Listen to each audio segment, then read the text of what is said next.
ဆောက်ပြုမျိုးဝေးရဒီမှာဖြစ်တတ်တဲ့ယောဂတွေထဲမှာပေါ့နော်သွေးလွန်တုပ်ကွေးယောဂအလုံးသိထားမယ့်ယောဂဖြစ်ပါတယ်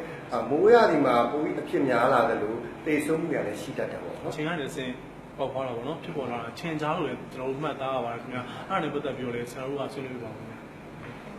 ချိန်ကြားတော့ပေါ့နော်သူကနေခင်းဘက်ကိုအဓိကတိုက်တယ်ပေါ့နေ့လယ်ဆိုဒီနေ့ခင်းတော့ပေါ့နော်ဒီနေ့မနေ့မိုးလင်းကလေးကနေပြီးတော့ညနေမှမောင်းဝင်ထိမှာတိုက်တယ်သူကဘာလို့တခြားယောဂါတွေပေါ့နော်ရှင်းတော့ဖြစ်တဲ့တခြားဖတ်ချားတို့ဘာလို့ဆိုရင်ကြတော့ညဘက်ကြာမှတိုက်တာလို့နော်ဒီကတော့နေခင်းဘက်မှာအဓိကတိုက်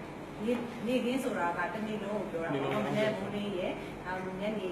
ညီမဝင်ပြီးထိပေါ့နော်အဲ့ဒါကိုချင်းချားလို့ခေါ်တယ်ပေါ့သူကပေါက်ခွားတာလည်းပေါ့နော်အိမ်ထဲမှာပဲပေါက်တယ်အဲ့ရဲ့ပတ်ဝန်းကျင်မှာလည်းရှိနေတယ်ဟုတ်ကဲ့ဟုတ်မတို့အခုဆိုရင်တောင်းနေပါလိမ့်လို့အိမ်နေပါဆိုကလေးတွေပါပေါ့နော်အိမ်မှာဆိုရင်စိုက်တော့လိုမျိုးချင်းချားကြိုက်ပြီးတော့မှဒီလိုလုပ်ပြီးတော့ဖြစ်တာပေါ့နော်ဒီချင်းချားလို့ဒီရေတန်းတွေဖြစ်တဲ့ဒီရေဘိုးတွေရေကွက်တွေရေစီးတွေမှာဒီညောင်ဘိုးတွေမိုးတိတ်တွေနဲ့ဒီလေးကျန်တဲ့ဘူးတွေခွက်တယ်ပေါ့နောက်ကုသတာအတားရအောင်တွေမှာအဲ့မှာပုံစံပေါက်သွားတာတော့မရဘူးဒီယောဂါကပေါ့နော်ကျွန်တော်တို့တွေကဖြစ်သွားပြီဆိုလို့ရှိရင်ပေါ့နော်ဘယ်လိုမျိုးဒီယောဂါအခြေအနေဒီလေဝအဆင့်မရောက်တဲ့အခါမှာဒီလူကစိုးရင်ရပြီဒီလူကတော့မစိုးရင်ရတယ်ဒီလူကအသက်နေရှိပြီလို့ဘယ်လိုသတ်မှတ်ပါလဲဆရာတော့ဆရာတို့ဒီသွေးလွန်တုပ်ကွေးယောဂလက္ခဏာလေးအကြောင်းဆရာရင်ဆွေးတော့တမန်ဒီစဖြစ်တဲ့အချိန်မှာတော့တမန်အေးမိဒါစေချောင်းစုကိုလက်နာခြင်းเนาะတမန်တုပ်ကွေးတဲ့နည်းဆင်တယ်ဆင်တော့လေလူတွေအမှတ်တွက်နေတာမှုမဲ့လည်းနေတတ်တယ်เนาะဒါပေမဲ့ तू ကဒီ2ရက်ကနေ9ရက်လောက်ကြာရင်ခုနသွေးလက်တဲ့လက္ခဏာပေါ်လာနော်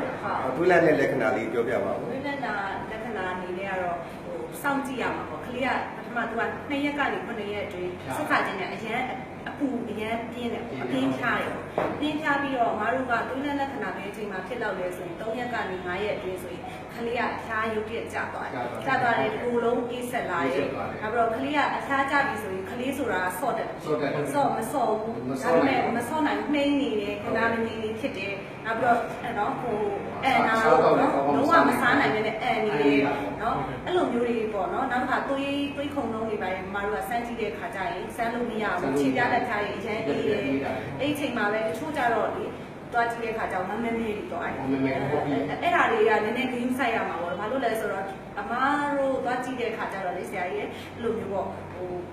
တချို့မိဘတွေကကြတော့မသိဘူးမမဲသွားတယ်ဆိုအဲ့ဒါလေးကိုအမစိတ်ပူတာပေါ့နော်အပူဝမ်းသွားတယ်ဆိုတော့မှားတတ်တာဟုတ်ကဲ့ပေါ်နေကြတော့အဲ့ဒီအချိန်မှာဆိုအရန်ဆိုးရင်ရတဲ့အခြေအနေဖြစ်နေတဲ့အတွက်ဆေးရုံကိုလုံးဝမလွယ်ဘူးပေါ့နော်ကိုယ့်ဟာကိုယ်အခြေအနေဖြစ်ပါတယ်